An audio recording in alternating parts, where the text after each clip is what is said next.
The front door flew open. The sound hit like a gunshot. 3 heads snapped toward me, my father's, my mother's, my sister's. They froze. I didn't. I stepped in, silent, calm, deadly. The kind of calm that only comes when your blood stops boiling and turns to ice. Because 2 hours earlier, while my grandfather fought for his life in ICU, they drained $1.2 million from my account. My account, the money I had built for one reason, to save him. And when I heard my sister smirk, "We need that money more than he does," when I heard my father say, "He should just die," something in me snapped. Not outwardly, not in the way they expected. I smiled and planned. Backstory. They raised me on discipline. My father barked orders, my mother enforced silence. My sister learned cruelty by osmosis.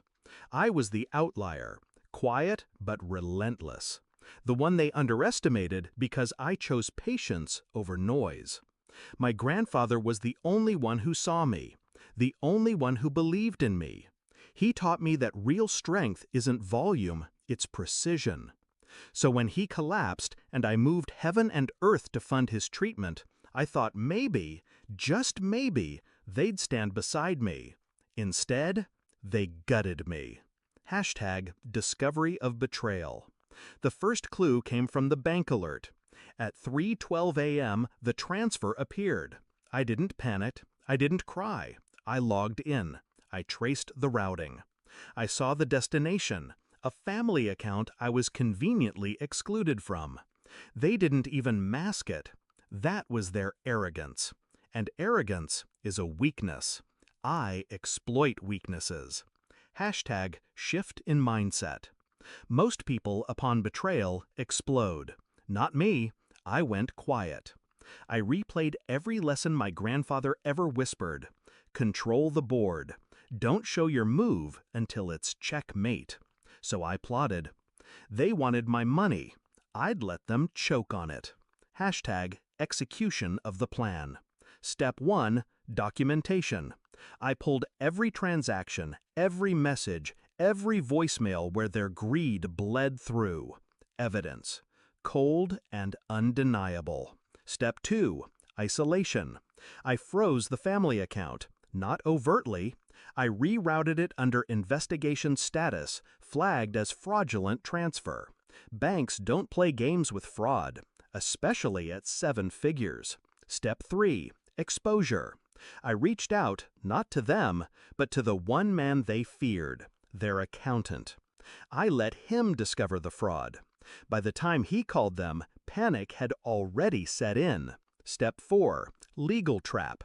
I filed an injunction through my attorney, locking their assets, quietly, efficiently. Every house, every car, every toy they loved suddenly became untouchable. And step 5, the confrontation. Hashtag climax. So when I opened that door and saw their smug little celebration, wine glasses, laughter, my sister's smirk, I let the silence hang. "You look pale," I finally said. My sister rolled her eyes. "It's done. Stop pretending you matter."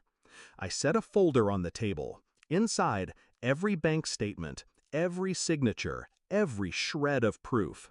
Their laughter died. My father grabbed the folder, scanned, then froze.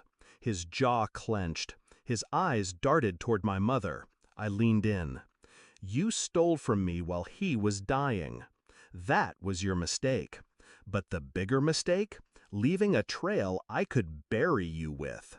My sister scoffed, too slow to realize the noose already tightened. "You wouldn't dare." I cut her off. Calm, precise. Look out the window. 3 black cars sat at the curb. Attorneys, auditors, law enforcement on standby. Not for me, for them. I watched realization crawl across their faces like rot. My father tried to speak, stuttered, failed. "You drained my account," I said softly. "So I drained your freedom." Hashtag resolution. 36 hours later, they weren't celebrating. They were drowning. Assets frozen, accounts seized, reputation shredded. Their accountant called me, voice shaking. 78 missed calls, he said. Your parents are desperate. I smiled. Tell them I said, understood. #reflection. Grandfather survived. The hospital bills were paid in full because I'd kept a reserve they never knew about. When he opened his eyes, I held his hand. I told him everything. He didn't cry. He didn't rage. He simply whispered, checkmate. And in that moment, I understood the gift he had given me. Not money, not approval, but the patience to turn betrayal into justice.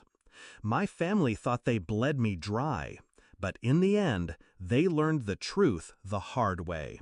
You don't steal from the quiet one.